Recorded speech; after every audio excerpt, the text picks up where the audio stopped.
I understand that.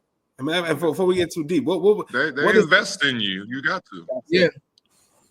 I was gonna say, what is the process, right? Because it's you, KD. There's a few people, right? They don't know who they're gonna pick. What is the combine, the interview process like for you, bro? Was it really intense?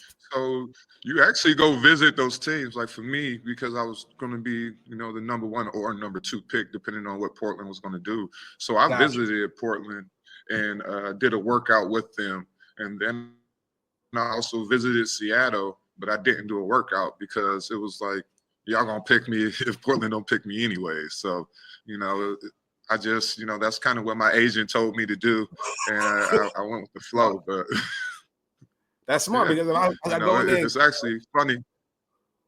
No, you go, bro. When I was in Portland, I actually felt like I didn't have a good workout the first time. Actually, that summer, I actually ended up getting my tonsils taken out. So, like, I was getting tired in the workout real bad.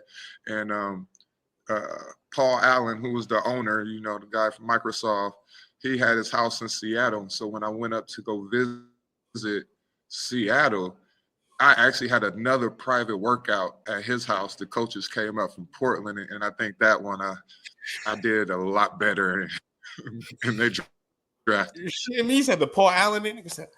I'm just spin the ball. I'm gonna break the back. That's crazy. So hey, I tried.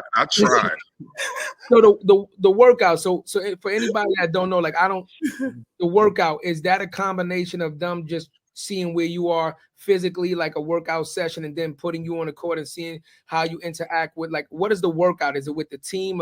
Can you walk us through what the workout actually is when you go to see a team that you're potentially thinking about signing with?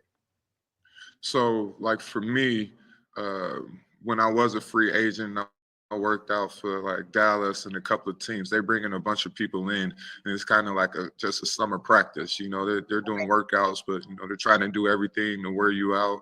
Want to see the guys who are in shape, the guys who are going to be able to push through, the tiredness, and you got to show your skills. They're going to do stuff to show your skills, but I think it's more them seeing you, getting their hands on you, seeing things in person. Shout out to Darius Miles. I remember one of my first workouts, and I was sitting, dunk 2 hands. I like to lift my feet up, like Shaq used to do.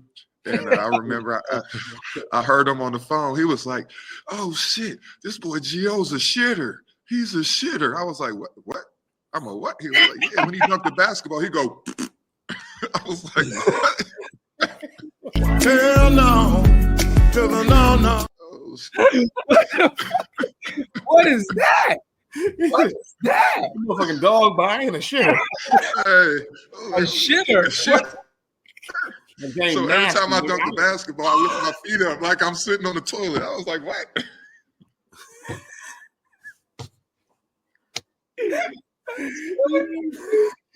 I don't even know what to say to that. Like, how do you say that about somebody? Like, yeah, man. Probably one of the funniest things I've ever heard in my life, man. That's cool. I think this would be good for anybody that's going through this, whoever's privileged enough to go through this shit. Yeah. Is there anything that you think you could have done differently in terms of building with Paul Allen, the CEOs? When you think of it now as a 36-year-old man, is there anything you would have done to build a better relationships with those people in those rooms? Yes, 100%. Just that. I would have talked a little bit more business.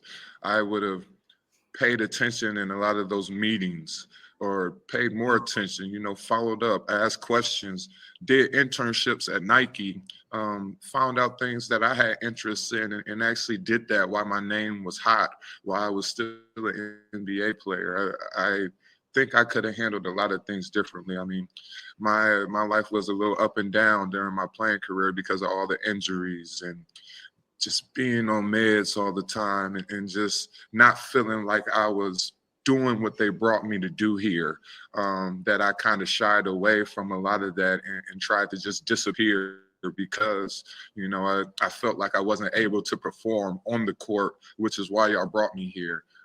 But, knowing what I know now as a 36-year-old man, building those relationships, networking with everybody that you can, and keeping those relationships. You know, you never know what's going to happen or what partnership that can come out of it.